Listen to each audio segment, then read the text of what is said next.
Hello बच्चों। तो बच्चे क्वेश्चन आया था जेईई मेंस 2025 में 28 जैन को वेक्टर से क्वेश्चन है कि if the component A vector equals to alpha i plus beta j plus gamma k along and perpendicular to b vector 3i plus j minus k respectively are 16 by 11 3i plus j minus k and 1 upon 11 minus 4i minus 5j minus 17k then alpha square plus beta square plus gamma square is equal to, ये पूछा है हमसे। तो देखो हमें given क्या कह रहा है कि कोई ए वेक्टर है, ए वेक्टर हमें गिवन है alpha i plus beta j plus gamma के। इसके दो कंपोनेंट बनाए हमने, एक बनाया इसके दो पार्ट किए हमने। एक पार्ट को ये एक कंपोनेंट तो बनाया along to the B vector और एक बनाया perpendicular to the B vector. तो हमारे पास आ गया कि लेट जो अलोंग है, along to the B vector is, इसको मान लें a1 मान लें।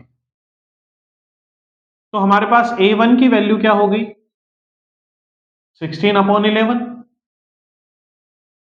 3i cap plus j cap minus k cap and मान लें जो परपेंडिकुलर है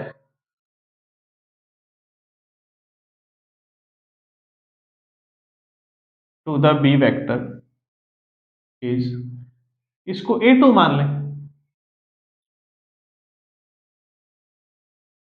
तो a2 वेक्टर क्या होगा 1 upon 11 minus 4i cap minus 5j cap minus 17k cap.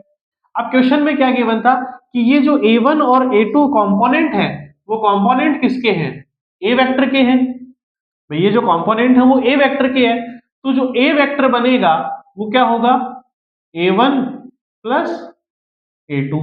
अब a1 वेक्टर गिवन है 16 upon 11 3i plus j minus k plus 1/11 minus 4i minus 5j minus 17k।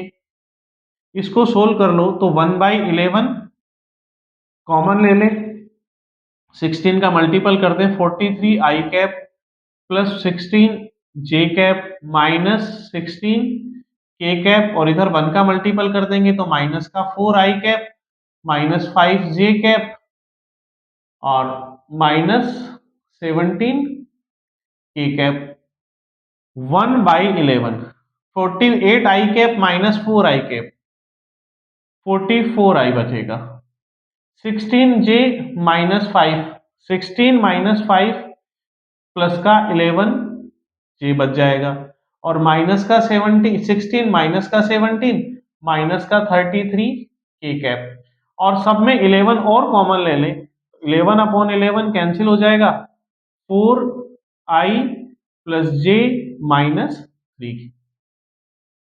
तो बाई कंपैरिजन अब कह सकते हैं अल्फा की वैल्यू कितनी हो गई 4, बीटा की वैल्यू कितनी हो गई 1, गामा की वैल्यू कितनी हो गई -3। हमसे पूछा था alpha square plus beta square plus gamma square, तो 4 स्क्वायर प्लस 1 स्क्वायर प्लस -3 का स्क्वायर, ये हो जाएगा 16 प्लस 1 प्लस 9 इक्वल्स टू 26। 26 इसका आंसर हो जाएगा ऑप्शन सी, ऑप्शन सी इसका आंसर हो जाएगा। थैंक यू बच्चों।